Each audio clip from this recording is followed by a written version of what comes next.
cambia también lo profundo, cambia el modo de pensar, cambia todo en este mundo.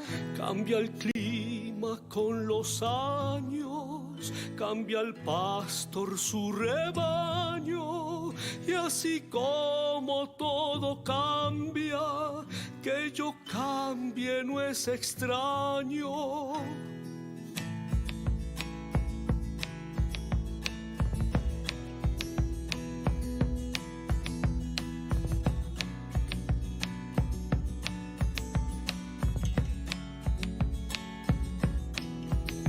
Cambia el más fino brillante, de mano en mano su brillo, cambia el nido, el pajarillo, cambia el ser. Amigos, amigas de Todo Cambia, tengan muy buenos días. Empezamos nuestra tertulia Totum Revolutum en esta quinta temporada que hemos empezado con alegría y muchas ganas de seguir aprendiendo, y más aún porque hoy tenemos con nosotros al presidente de la Fundación, José María Tomás y Tío, que, como sabéis, es donde se cobija nuestro programa. La Fundación nos acoge desde hace 2 años, porque compartimos el objetivo, tal vez utópico, de hacer de este mundo un lugar más justo y solidario a través de acciones concretas.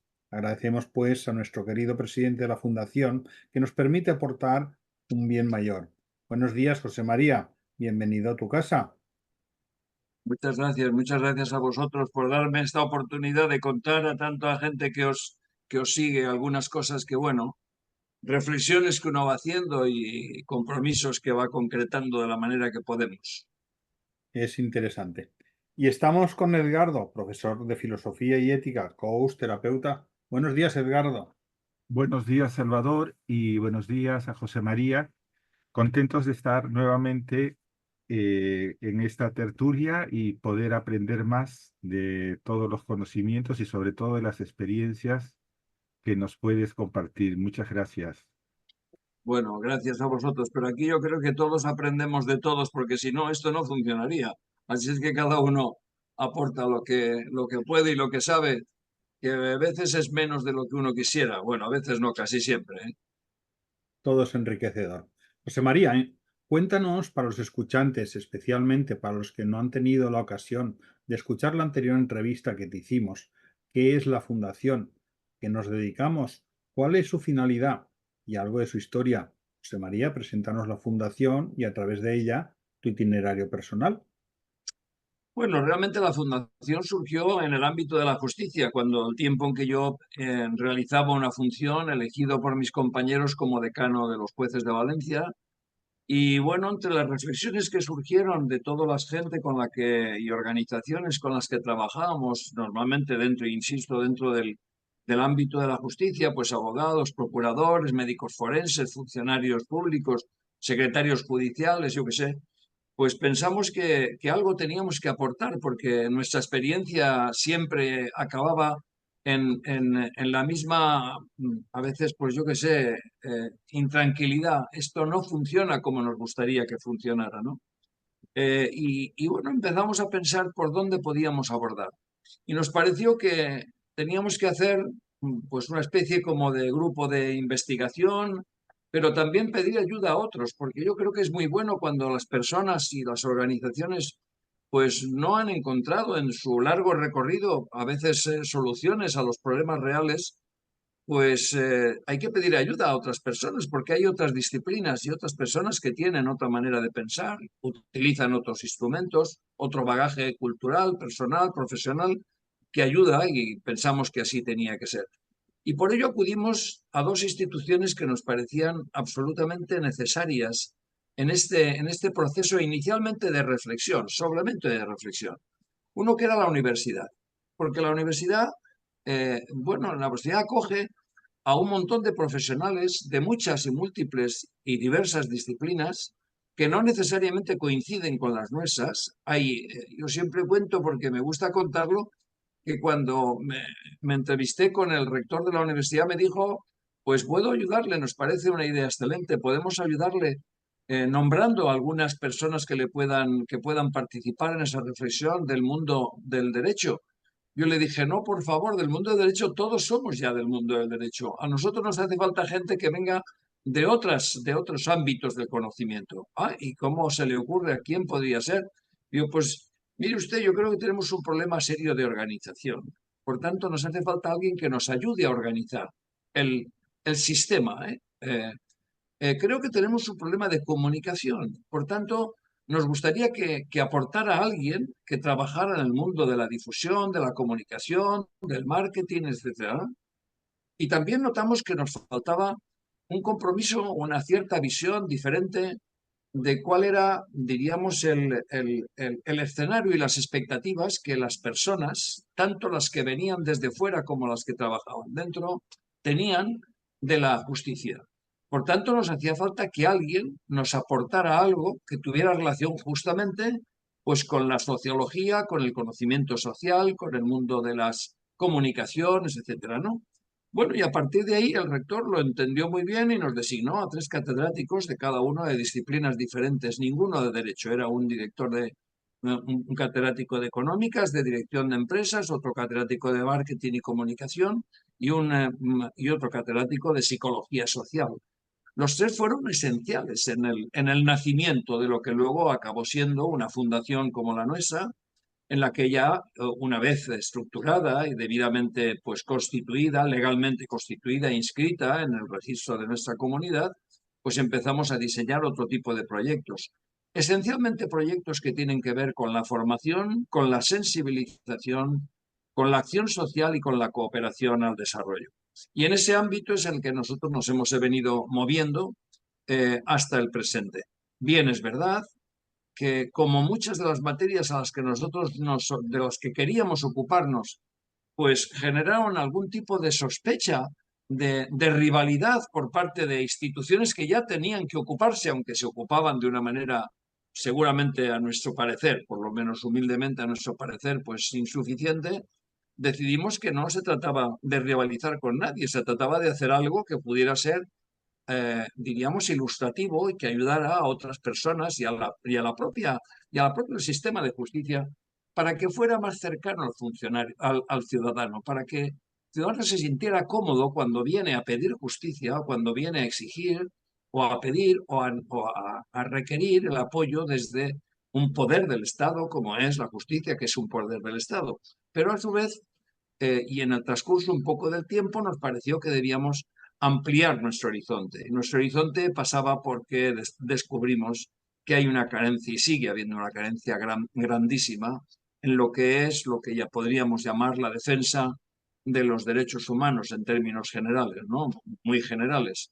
Y esto es lo que nos ha llevado ahora pues, a una situación en la que estamos instalados, diríamos, más cómodamente o cómodamente, aun cuando con unas urgencias personales e institucionales de que nunca llega uno a donde quiere llegar o a todo lo que quiere llegar, pero bueno, vamos haciendo lo que buenamente podemos con un grupo de gente muy comprometida y muy interesada en la cuestión. Así es que, diríamos, esa es nuestra mejor presentación. Quizá nuestra mejor presentación podría concretarla para que nadie pueda entender las cosas mal. Tenemos una especie de logo, ¿no? O de mensaje que nos sirve un poco para identificar bien lo que queremos. Nosotros queremos la paz y por eso trabajamos por la justicia. De esa manera quizás se pueda entender bien. Y dicho de otra forma, que a mí también me gusta decir todavía más sincrética, a nosotros nos interesan los derechos de otros. Y cada uno que lo entienda como quiera, no son los nuestros, sino los de los otros. Muy interesante.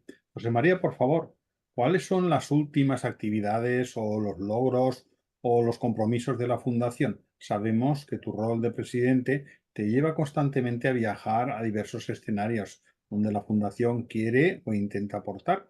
Dinos algo. Mira, nosotros ahora mismo tenemos un abanico de proyectos diversos, ¿no? En los 4 campos a los que antes me refería, pero a mí me gusta presumir, diríamos, al menos de uno de cada uno de esos ámbitos, ¿no? En el ámbito de la formación, en el que participamos en algún máster y así, ¿no?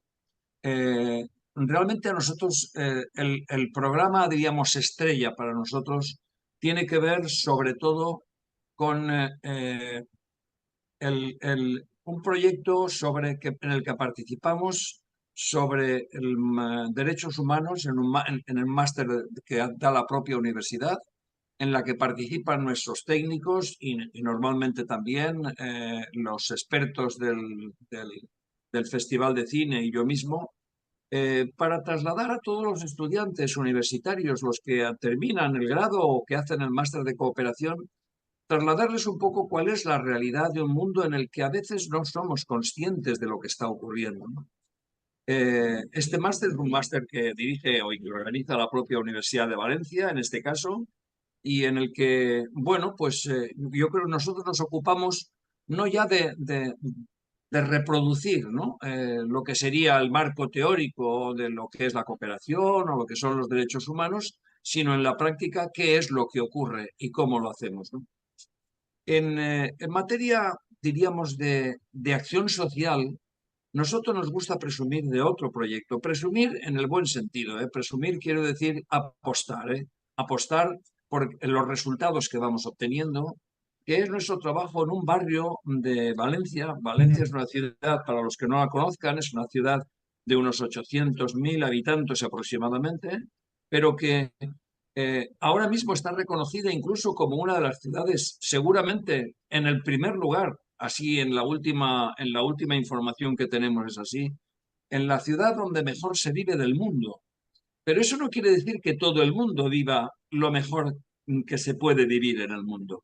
También tenemos barrios en nuestra ciudad, barrios que normalmente, como ocurre en casi todas las ciudades, son barrios que están en los márgenes, que están en las periferias, en los que viene mucha gente de aluvión, viene mucha gente inmigrante que se asienta en los lugares donde normalmente pues, es más accesible la vivienda, etcétera, ¿no?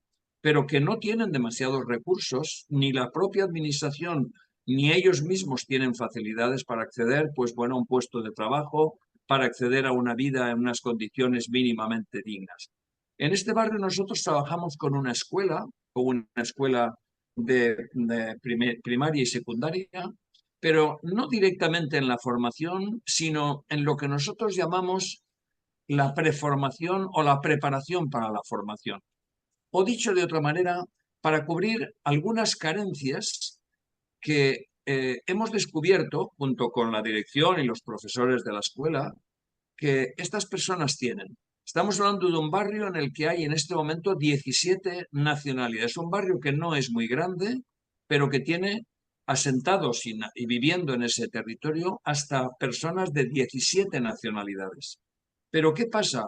Las necesidades, diríamos, de vivienda, de trabajo, de recursos, por tanto, es muy grande y a veces ni siquiera la administración es capaz de darlo. Bueno, me contó el director del centro de salud, un médico pediatra, que nunca en su vida profesional había visto que al centro de salud acudiera un niño de 5 años con mocos porque no podía, tosiendo y porque no podía casi respirar. Pero venía solo. Un niño de 5 años solo no va a un centro de salud en este país. O no debiera ir a un centro de salud solo en este país. Por tanto, él se quedó impactado de que esa persona, de que ese pobre niño de 5 años, no tuviera nadie que le pudiera acompañar. Bueno, no es un ejemplo, es una anécdota real que este año nos ha contado el propio director del centro de salud. ¿Qué quiero decir con esto? Lo que quiero decir con esto es que normalmente ese niño, como muchos otros, viven en familias o bien monoparentales, pero que los padres, los mayores que tienen en su casa, pues tienen que dedicarse a otras actividades durante todas las horas del día o de la noche. Algunos de ellos con varios niños, otros que están al cuidado de sus padres o al cuidado de sus abuelos, al cuidado de otras personas, pero no directamente de las personas que, diríamos, normalmente tendrían que ocuparse. Entonces, nuestro trabajo en esta escoleta, que es el nombre de ese centro, diríamos, empieza desde el despertar de la mañana. Hay niños que hay que ir a despertarlos porque no hay nadie que los despierte en su casa.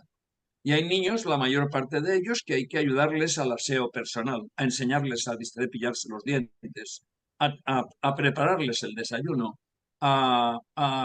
diríamos, a enseñarles a hacer los deberes, ayudarles a hacer los deberes. Son niños entre 4 y 12 años los que nosotros tenemos, 30 como máximo, porque no podemos atender más con las personas que tenemos contratadas y con el voluntariado que naturalmente nos ayuda. Por lo tanto, este es un proyecto en el que nosotros llevamos ya, este año hemos celebrado el 10º aniversario, es decir, llevábamos ya 10 años trabajando en este centro y ahora nos estamos planteando ampliarlo a otros 3 barrios de Valencia, también en zonas, diríamos, del exterior o del extrarradio, en los que seguramente nos vamos a encontrar con situaciones similares. Bueno, existen situaciones similares y vamos a ver si podemos abordarlo con nuestros recursos y con el apoyo, naturalmente, de las entidades que financian algunas de los proyectos que nosotros tenemos, ¿no? Diríamos que este sería el proyecto sobre el que nosotros nos inclinamos, diríamos, con prioridad y con mucho cariño desde hace mucho tiempo. Hay un proyecto básico, desde nuestro punto de vista en Fundación, de sensibilización. El proyecto de sensibilización, como la misma palabra indica, lo que pretende es hacer presente ante la sociedad cómo estamos viviendo, qué está pasando con la vigencia y el valor de los derechos humanos en nuestro país o en otros países. Nos apoyamos en la Declaración Universal. Desde el año 1948 tiene el mundo, digo el mundo, porque el número de países firmantes del Pacto o la Declaración Universal de Derechos Humanos es prácticamente unánime. Por tanto, hemos firmado un pacto que tiene 30 artículos y que tiene, diríamos, una declaración programática de derechos y responsabilidades que todo ser humano debía tener por el hecho de serlo. Y naturalmente cuando uno empieza a descubrir qué es lo que ocurre en cualquier país, en este y en otros países, pero también en el nuestro, no podemos presumir de que estemos en el ranking de los primeros países, por cierto. Pero en cualquier caso, estamos en un lugar privilegiado, diríamos, en ese contexto, ¿verdad?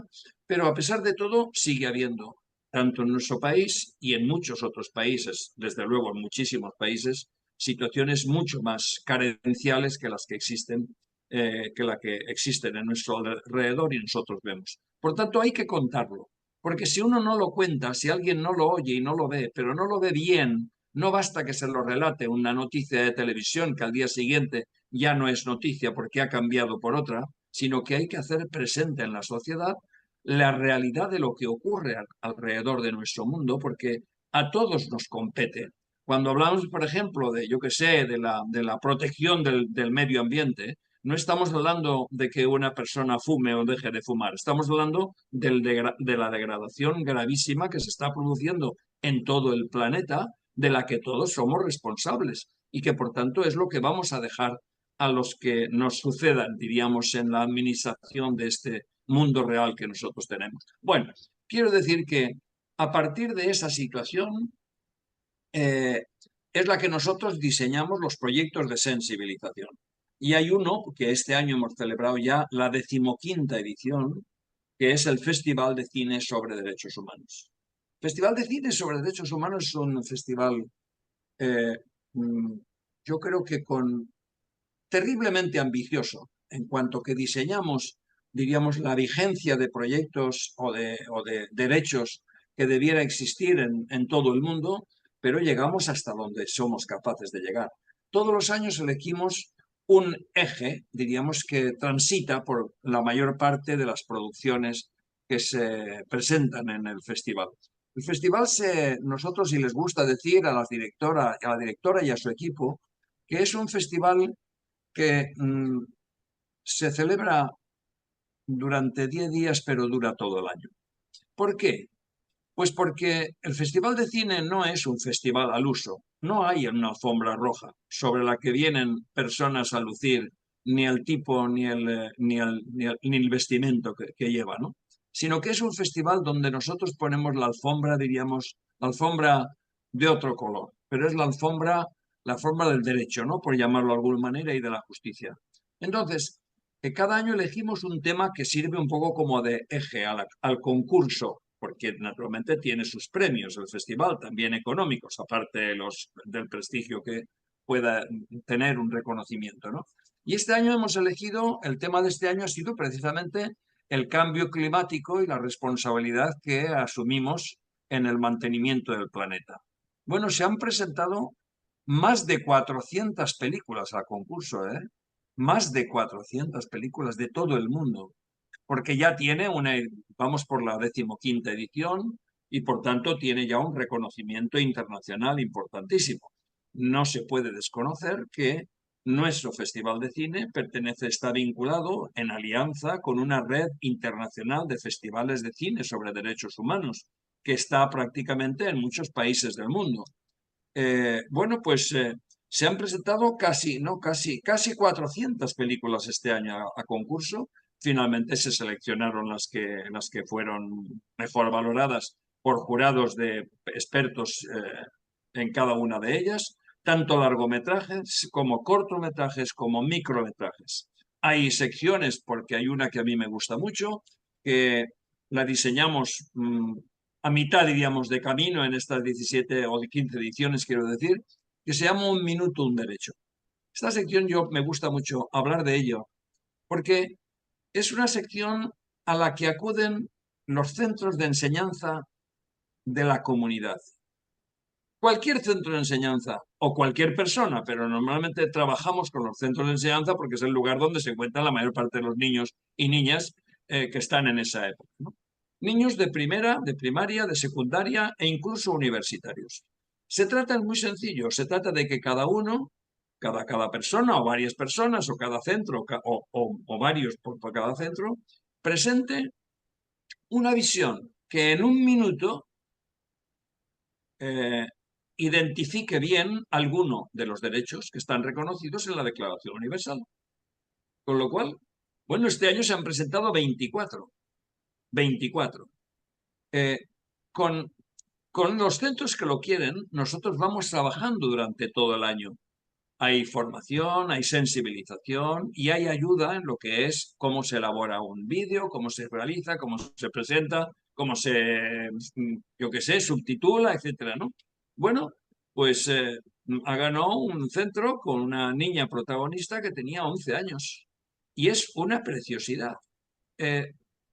Al final, todo esto lleva consigo que el centro también trabaja con los alumnos que tiene de cualquier edad, alumnos y alumnas, quiero decir, de cualquier edad, en el tema de los derechos humanos, pero a través de la producción audiovisual de un pequeñito micrometraje, tan pequeño como que no puede durar más de un minuto. Bueno, dejamos siempre un margen, somos generosos y a veces pues les dejamos que lleguen como máximo hasta 1 minuto y medio, pero no puede pasar, porque si no entra en rivalidad con otros que dicen, hombre, yo lo tuve que hacer en 1 minuto y por qué este lo hace en 1 minuto y medio. Así es que procuramos ser muy exigentes en ese punto porque no se trata de hacer nada especialmente largo, sino identificar un derecho en una carencia, en una situación puntual de la vida diaria de cada uno. Y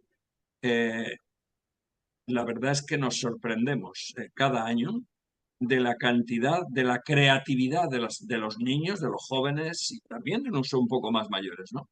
Pero nos sorprendemos de la creatividad, de lo que es capaz de hacer pues un niño y una niña con una pequeña información, con una pequeña, yo qué sé, tutoría de ayuda para poder presentar su correspondiente cortometraje, ¿no? ¿Verdad? Bueno, este festival pues ya va por la 15ª edición.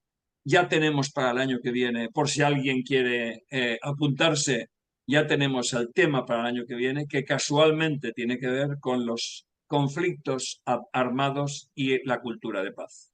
Este es el tema que hemos elegido para el próximo Festival de Cine que se celebrará el año que viene. Pero bueno, independientemente de eso, además de ese concurso, hay varios premios para cada uno de ellos pero lo que importa es que es un instrumento muy, muy útil, muy visual, porque ayuda a entender qué es lo que pasa, ¿no?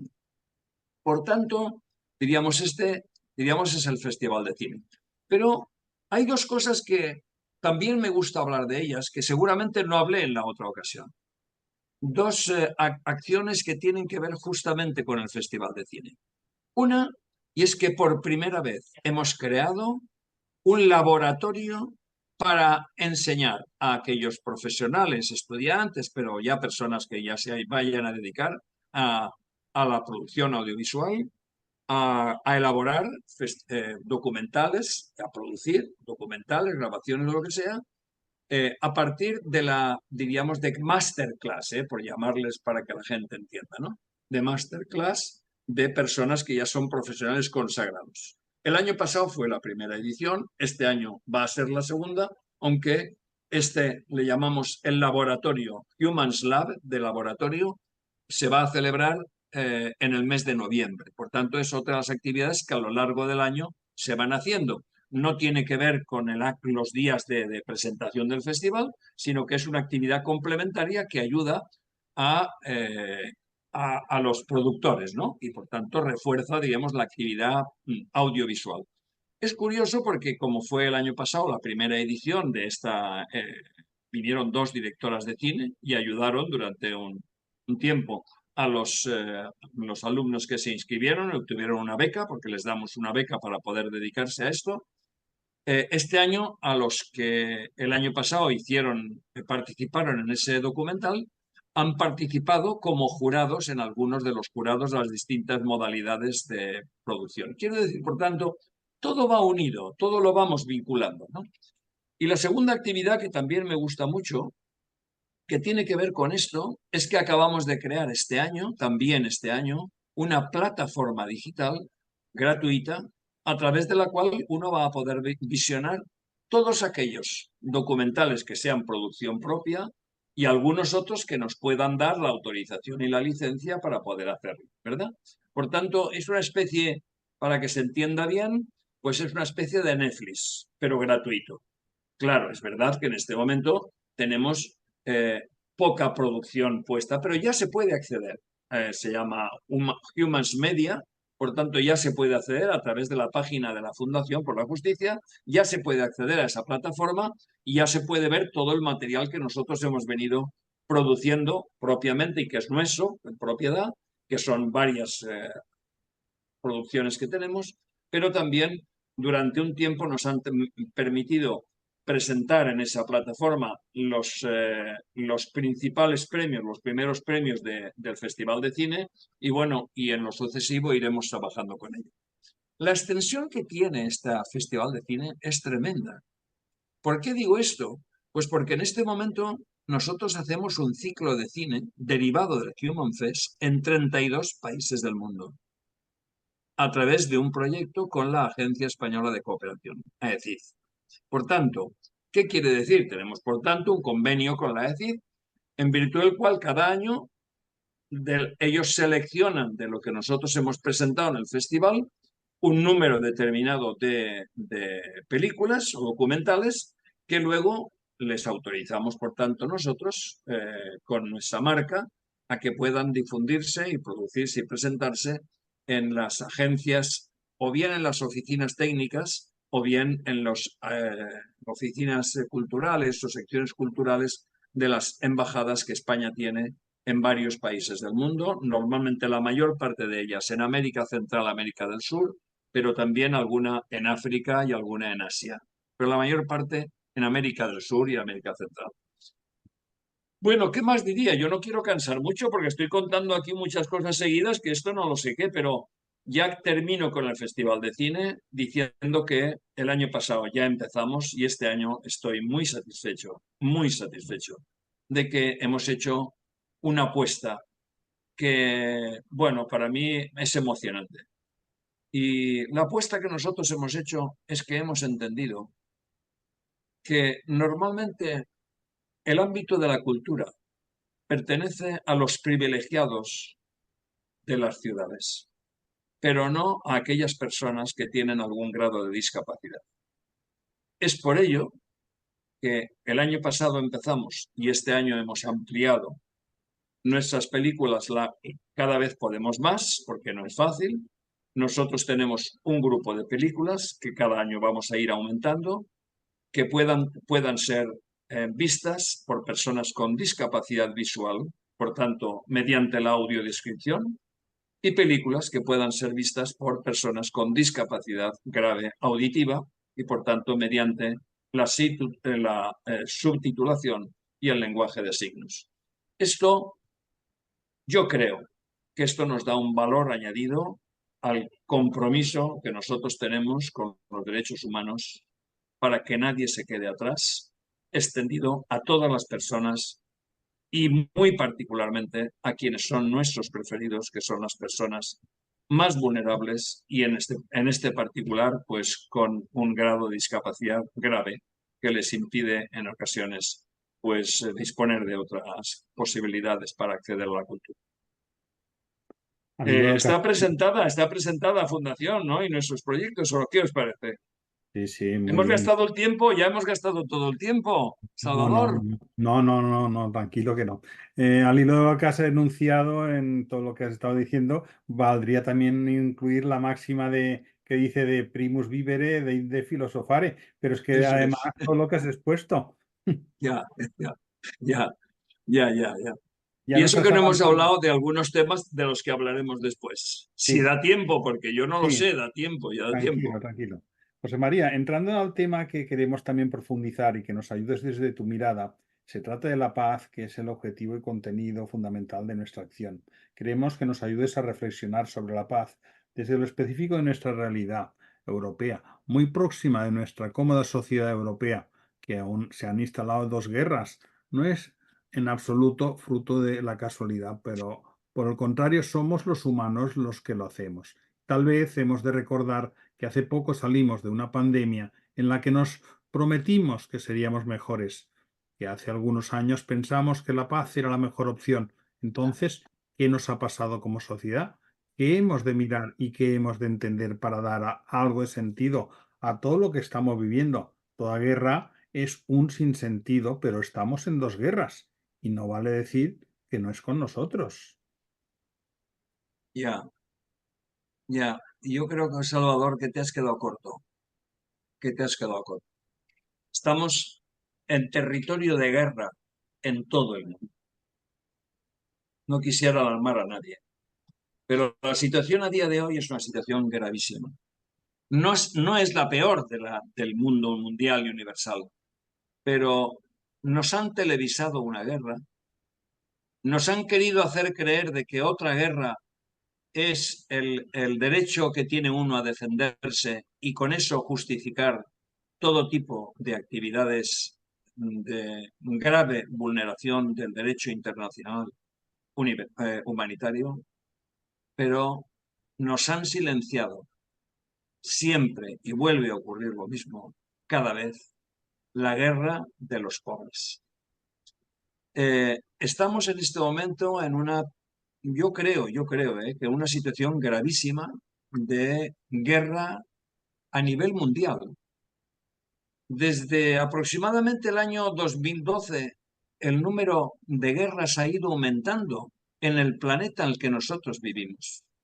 Hemos estado en guerra en los conflictos de Libia, de Siria, de Yemen, del Sahel, entre la guerra entre Azerbaiyán y Armenia, en la región del Tigray, en Etiopía, la invasión rusa a Ucrania, la invasión del ejército en Birmania, la devastación de Sudán, la devastación de Gaza.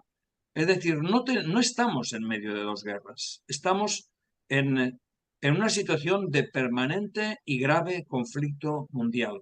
He oído hace poco, supongo que lo habrá oído mucha gente, el Papa Francisco está muy preocupado. Y le he oído hace poco decir, y cuando lo dice una persona con el conocimiento de lo que está ocurriendo a nivel mundial, algo debe pasar, pero le he oído decir, hay una grave amenaza de guerra mundial porque hay demasiados conflictos abiertos que no han encontrado una solución. En algunos conflictos la construcción de la paz es inexistente o muestra escasos avances. A ver, por favor.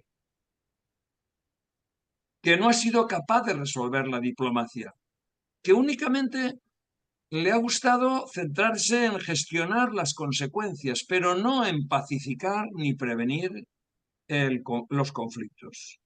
Por tanto, la calma que en algunos países se ha conseguido se debe menos a negociaciones que a victorias en el campo de batalla. Y esto es gravísimo. Las guerras, por ejemplo, de Libia, de Siria o de Yemen, se han apagado, pero no con un acuerdo duradero. Entre ellas es verdad que, bueno, pues la intervención política que ha merecido más o menos la pena, que ha llevado a conceder algunos beneficios, algunos acuerdos, ¿qué acuerdos son? Los acuerdos que, por ejemplo, pues yo que sé, en la década del último decenio del siglo pasado, pues permitió que lugares como Camboya, como Bosnia, como Mozambique o como Liberia, pues pusieran fin a los conflictos. Pero son tan sutiles y tan pequeñas diríamos, las estructuras en que se sustenta la paz, que la guerra está todavía latente en el fondo. El acuerdo, por ejemplo, de paz de Colombia, ¿cuántos años ha costado? Estuvimos 55 años de guerra en Colombia. Los que son colombianos y nos puedan oír lo saben muy bien. Es verdad que no se extendía a todo el territorio, pero ocupaba a todos los ciudadanos del país, porque la situación no ha sido fácil resolver. No voy a entrar en cada una de ellas porque sería muy difícil, pero lo que es claro es que, por ejemplo, el giro que se ha producido en la guerra entre Israel y Palestina no es una guerra al uso. ¿Por qué? Porque todo está propiciado por unos acuerdos mediados por Estados Unidos con Israel que han ignorado la situación de los palestinos. Claro que los palestinos cometieron un acto, diríamos, injustificado. Y digo injustificado con entre comillas, porque desde su perspectiva, es que hay que saber cuál es exactamente la situación mundial de cada cosa, ¿no?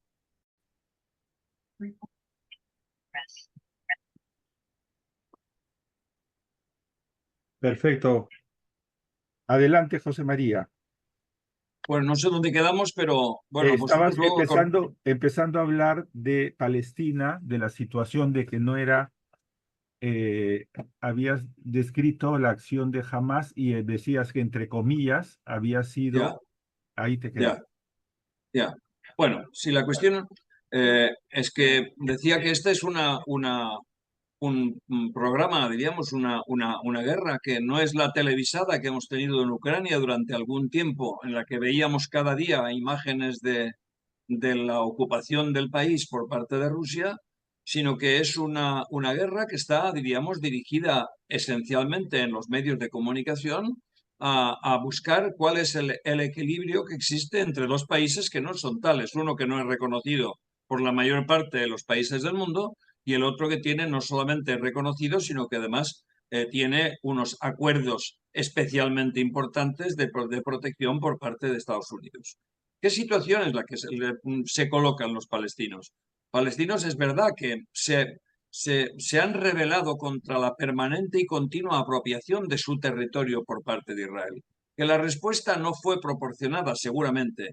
Que no fue la única ni la mejor manera de resolver el problema, seguramente. Pero la respuesta, la violenta respuesta de Israel no tiene nombre. Lo que ha ocurrido es realmente una invasión de un país con vulneración de todos los derechos que pueda corresponder a la población, sobre todo a la población civil. En consecuencia, la represalia es un ataque que ha arrasado el territorio y que puede naturalmente expulsar a la mayor parte de sus habitantes, si no eliminar cualquier esperanza de paz para toda la generación, para toda esta generación, la que está ahora y la que viene a continuación. Dicho esto, a mí me parece que el problema no es un problema de mediación diplomática ni de intervención más o menos de los mediadores diplomáticos. Lo que realmente es grave en este asunto es que eh, se ha producido un colapso, dicen los expertos, de las relaciones entre Occidente y Rusia, con una competencia creciente de China y Estados Unidos. Esto tiene gran parte de la responsabilidad de lo que está ocurriendo. La incertidumbre en la que actualmente vive el país que ha estado manejando los hilos, que es Estados Unidos, también contribuye a que esta situación no tenga que resolverse por vía diplomática solamente. Es evidente el poder de Estados Unidos, tanto para el bien, si se puede llamar así, porque ayudar a Ucrania significa el bien de un país que está siendo amenazado y achicharrado por otro, como para el mal, como es brindar el apoyo incondicional a la destrucción y aniquilamiento de un pueblo, de un país, el territorio palestino, ocupado cada vez por más número de personas en un territorio cada vez más pequeño, como es el de Gaza. Por tanto, esta es la situación realmente grave de lo que está ocurriendo. Y los peligros de toda esta situación yo creo que van incluso más allá, si es que se puede ir más allá del costo personal o del costo humano que tienen las guerras. Los líderes que están en cada uno de los países que tienen un alto grado de influencia, que están además fortalecidos por las victorias que están obteniendo, no es fácil que puedan detenerse en una situación como la que tenemos. Mira lo que ha pasado, por ejemplo, en Azerbaiyán o lo que ha pasado en el Tigray con Etiopía.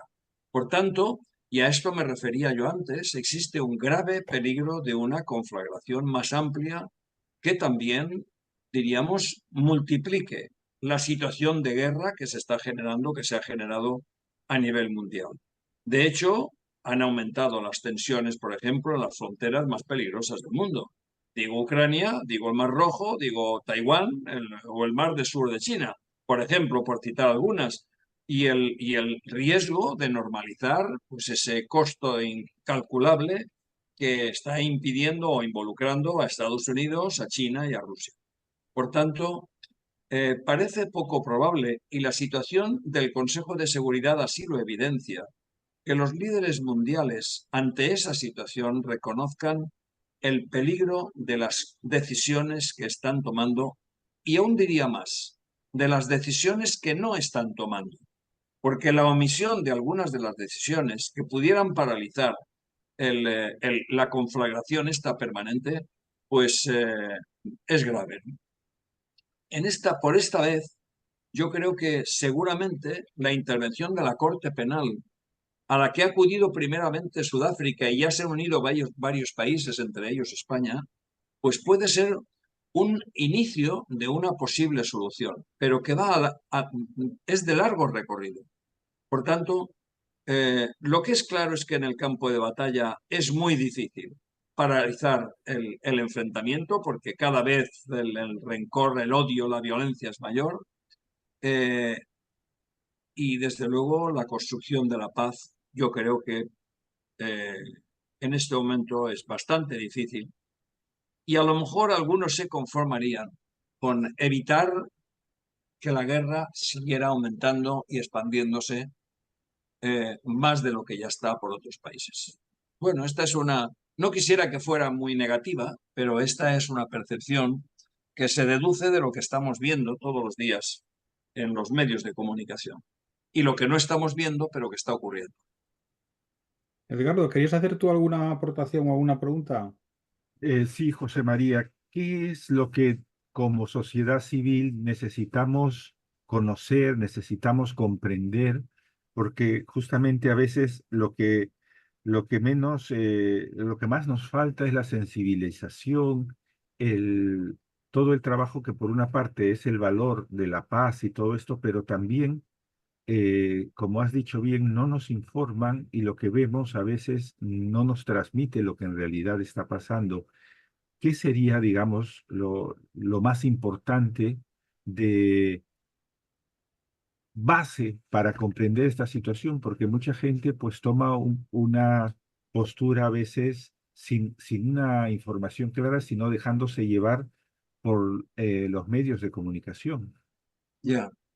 Mira, yo creo que hay, desde luego, bueno, en un diagnóstico, digamos, preliminar que nosotros hemos hecho, a nosotros nos parece que existe una escasa implicación de la ciudadanía en la defensa de los derechos humanos y en la promoción de una cultura de paz, tanto a nivel local como a nivel global.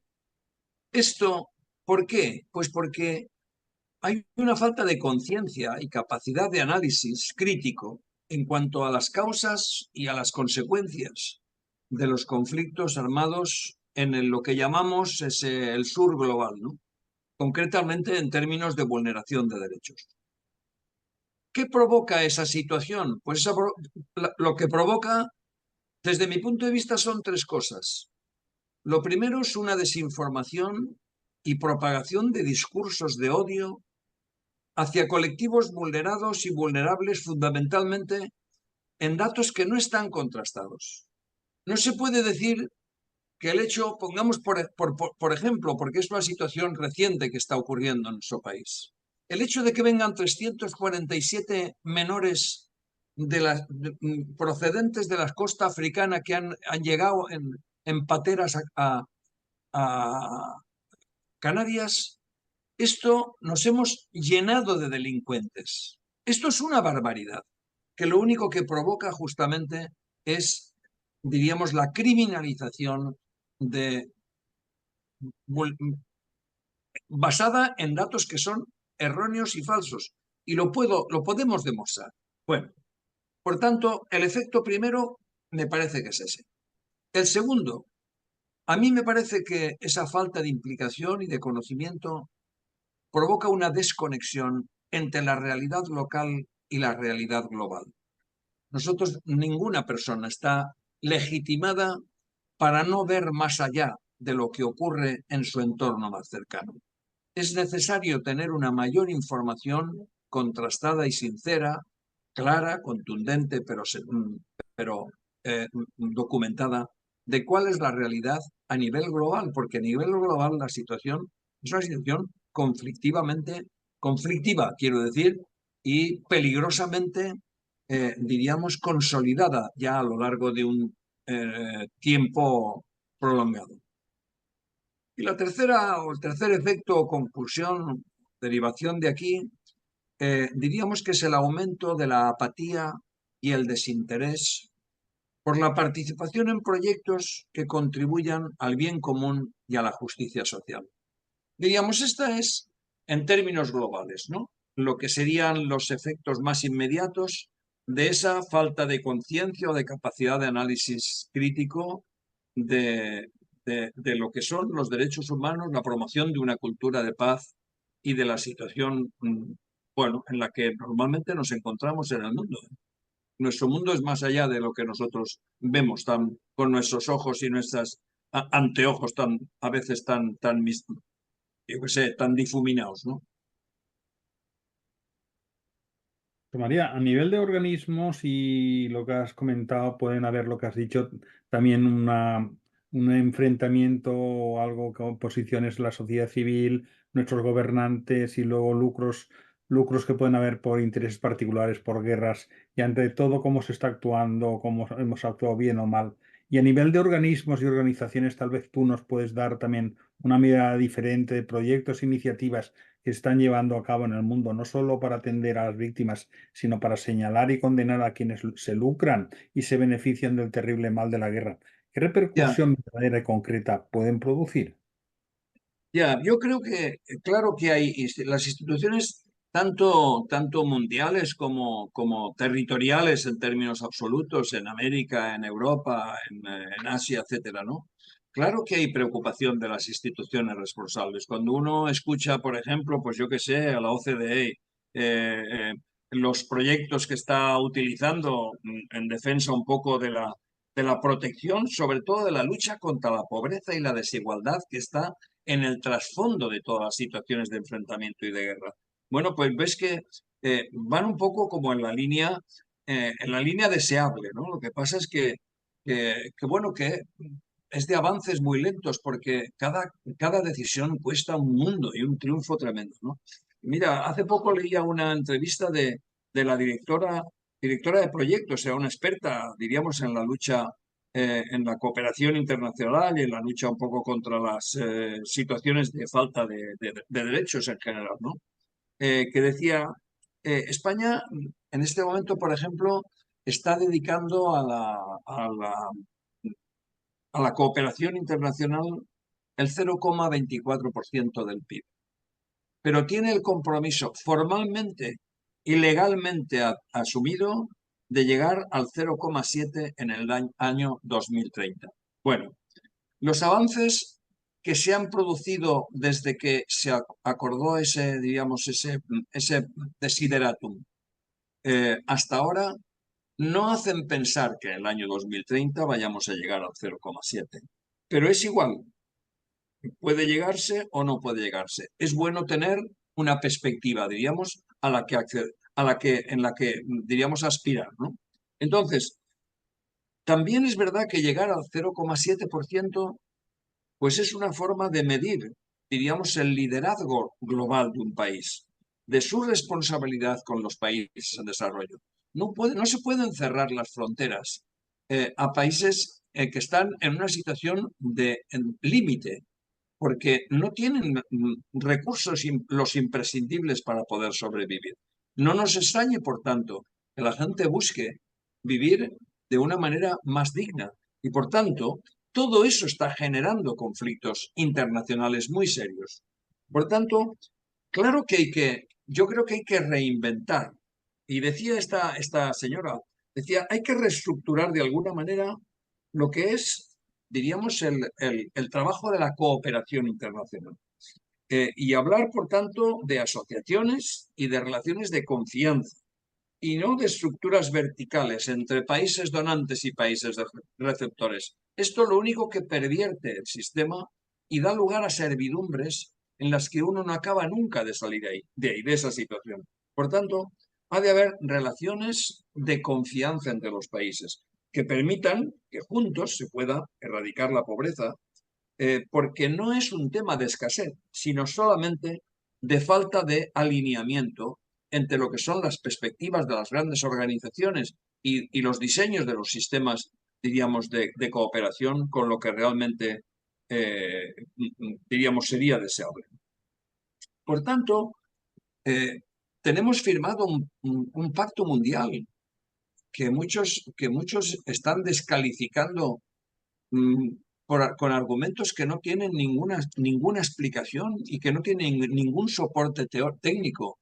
En la Agenda 2030, los Objetivos de Desarrollo Sostenible son un gran pacto mundial en el que se ha apostado definitivamente por cubrir todos los aspectos que ayudan a que los distintos ciudadanos de cualquier país alcancen un nivel de estabilidad, de dignidad, pero sobre todo de mantenimiento de sus expectativas personales, profesionales, familiares, sociales, etcétera, pues razonable, ¿no?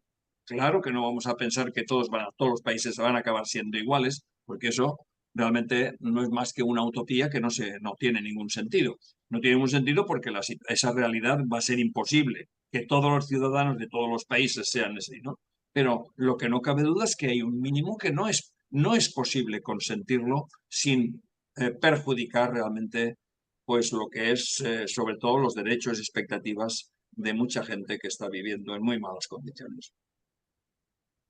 José María, es difícil, con todo lo que estamos exponiendo, estas situaciones tan crudas, mirar al futuro del mundo con mucho entusiasmo. Quizás la sociedad deberíamos implicarnos más. Desde el programa hacemos de altavoz a todas las voces que puedan aportar ese granito de arena para todo lo que estás diciendo, esta situación convulsa que todos debemos de aportar y hacerla visible para intentar buscar esa solución que a veces parece que cuesta o no hay excesivamente interés. Hemos de convencernos de lo bueno de la humanidad, pero tenemos que avanzar, ¿verdad? Ya, sin duda, sin duda. Yo creo que no, yo creo que nosotros, ni vosotros, ni cualquiera de los que trabajamos en las condiciones mejores en las que estamos, tenemos motivos para lanzar mensajes de desesperanza en absoluto, ¿no? Porque creo que el hecho de que haya mm, perspectivas teóricas de mejora global de la sociedad, yo creo que eso es un paso adelante muy interesante y muy importante. Lo que importa, como decía esta chica, ¿no? Lo que importa no es que los recursos falten, no, es que no están alineados con lo que son los objetivos prioritarios. Y el objetivo principal entre todos ellos es la desaparición de la pobreza radical y la desigualdad tan absurda y tan absoluta que hay entre personas y países. Y este es el gran objetivo dentro de todos los objetivos. Todos los demás van dirigidos justamente a este, porque eso va a permitir equilibrar la salud, conseguir la educación para todos, encontrar un medio ambiente razonable en el que todo el mundo pueda vivir, permitir el acceso a la justicia por parte de cualquier persona. Quiero decir, todos los demás, cuando estamos hablando de los objetivos de desarrollo, tienen que ver justamente con esa situación. Y mira, el otro día el director de UNICEF, que también es amigo mío, que coincidimos en una fundación y es una persona muy preparada y además muy crítica y muy responsable, decía, si hubo respuesta en este país, él decía, se refería a nuestro país, en España me refiero, ¿no? Si hubo respuesta en este país para dar acogida a 40.000 niños de Ucrania, ¿cómo no va a haber para acoger ahora mismo a 6.000 de África? ¿Cómo no va a haber? No tiene ningún sentido.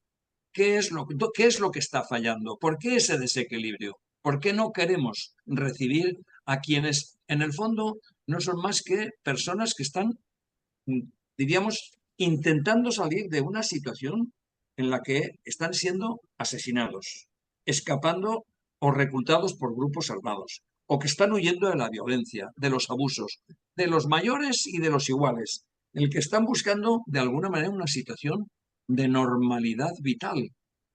¿Cómo no va a ser posible? Ha de ser posible. Lo que pasa es que, bueno, pues nos movemos por otros intereses. Por tanto, claro que hemos de luchar por ese trabajo y por ese asunto y por ese, digamos, objetivo. Yo creo que claro que podemos conseguir en la medida en que podamos, pero algo tenemos que hacer. Cada uno tenemos cosas que hacer, me parece. Importantísimo. José María, el tiempo es siempre nuestra espada de Damocles y más en este tema que has hecho una exposición tan dinámica, tan actual, por desgracia, tan candente, pero vamos, que todos tenemos que tener en cuenta de aportar lo que podamos. Queremos compartir contigo esta canción como un detalle musical por tu solidaridad y por tu exposición. Ahora, si quieres dirigirte, la canción la pondrá luego, la editará luego. Ante todo lo que nos has expuesto, queremos también que te dirijas a los escuchantes y les invites a participar de los proyectos de la Fundación y de qué manera se pueden vincular y colaborar también. Muy bien, pues yo estoy muy agradecido a vuestro trabajo, sobre todo de difusión y de compromiso con los derechos de todo el mundo, ¿no? Porque coincidimos en ese ámbito y es que no podemos descoincidir. Cuando uno trabaja por los derechos de los demás, pues todos nos sentimos, diríamos, impelidos, compelidos e implicados, ¿no? Así es que lo que importa es que cada uno tenga la capacidad diríamos, de reflexionar para sí mismo, con él mismo, ¿no? Y decidir en qué parte de sus medios, de su tiempo, de sus recursos, de sus ocupaciones y sobre todo de su trabajo y de su compromiso personal en algo que favorezca a otros que no es a sí mismo. Organizaciones va a encontrar muchas, personas va a encontrar muchas, con las que hay que aliarse. Es muy difícil que uno solo pueda llegar a conseguir objetivos razonablemente, importantes. Pero no importa, también si quiere puede empezar uno por sí mismo y decir que. Pero hay muchas organizaciones, eso sí, tiene que ilustrarse bien de quiénes trabajamos, por las razones que lo hacemos, e implicarse hasta donde uno sea capaz. Yo siempre les digo mucha gente que viene a Fundación, que quiere participar como voluntario, lo que sea, yo les digo, el tiempo que uno le pueda dedicar, los recursos que uno le pueda dedicar, los tiene que decidir cada uno. Aquí no viene nadie. Ahora, eso sí, Lo que importa es que cuando uno se comprometa, se comprometa. Lo que no puede ser es comprometerse y dejar colgado al que está luego en la otra parte, en la otra orilla de este riachuelo y dejarlo colgado sin barca y sin saber nada. Eso no puede ser. Por tanto, el que quiere implicarse tiene que implicarse. Es bueno saber que diríamos, la imagen del voluntariado tiene que ver, le oí decir una vez al padre general de la Compañía de Jesús, que era una jirafa, que tiene la cabeza muy alta y el corazón muy fuerte para poder bombear y que le llegue la sangre hasta el final de todas sus extremidades. Bueno, pues esta es la invitación. Mirar para arriba al futuro, el horizonte cada vez está más cerca de lo que uno se pueda pensar, pero necesita bombear bien, para que uno tenga todos los impulsos, todas las ilusiones y toda la fuerza que necesita para seguir haciendo algo por los demás y por la pacificación de un mundo que para nosotros a veces pues también nos altera. Muchas gracias. ¿Querías hacer una aportación tú, Edgardo, para cerrar? Bueno, solamente reconocer que José María has abierto pues muchos temas que me están dando vueltas, que creo que es importante que los sigamos desgranando porque creo que la mejor aporte que podemos dar desde el programa, desde la tertulia, es justamente abrir la conciencia para que pueda darse esas acciones, esos compromisos, ¿no? Sin una comprensión, sin una información, pues nos dejamos llevar por la información que está de moda. Desde aquí siempre promovemos esa conciencia crítica y sobre todo esa conciencia abierta que todos somos uno y lo que nos pasa a unos nos pasa a todos realmente. Gracias por permitirnos estar en este trabajo y seguimos luchando porque eso es lo que nos toca. Claro, muy bien. José María, muchas gracias por esta magnífica tertulia, por todo tu saber hacer y todo el trabajo que has hecho durante estos años y por contribuir a la transformación del mundo desde el lugar que estás.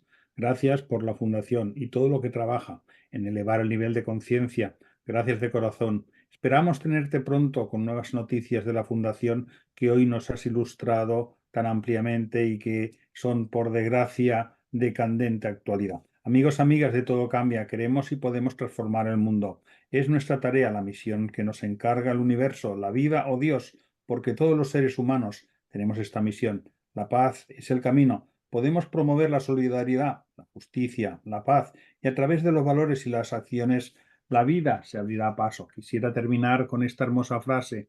La paz es el punto de partida más básico para el progreso de la humanidad, lo dijo Mahatma Gandhi, y la paz no es solamente ausencia de guerra. Mientras haya pobreza, racismo, discriminación y exclusión, difícilmente podemos alcanzar un mundo de paz. Esto lo dijo Rigoberta Menchú. Muchísimas gracias, José María, por esta tan importante exposición que nos has hecho de lo que es la Fundación, lo que hace y todos los logros y aspiraciones que tiene. Y muchísimas gracias también, Edgardo, por tus aportaciones. Gracias. Cambia también lo profundo, cambia el modo de pensar, cambia todo en este mundo. Cambia el clima con los años, cambia el pastor su rebaño, y así como todo cambia, que yo cambie no es extraño.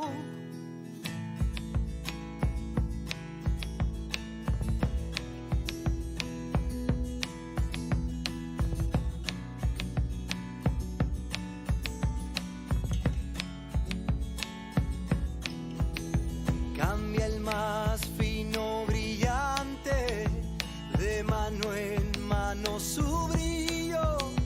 Cambia el nido, el pajarillo, cambia el sentir de un amante, cambia el rumbo, el caminante, aunque esto le cause daño. Y así como todo cambia, que yo cambie, no es extraño.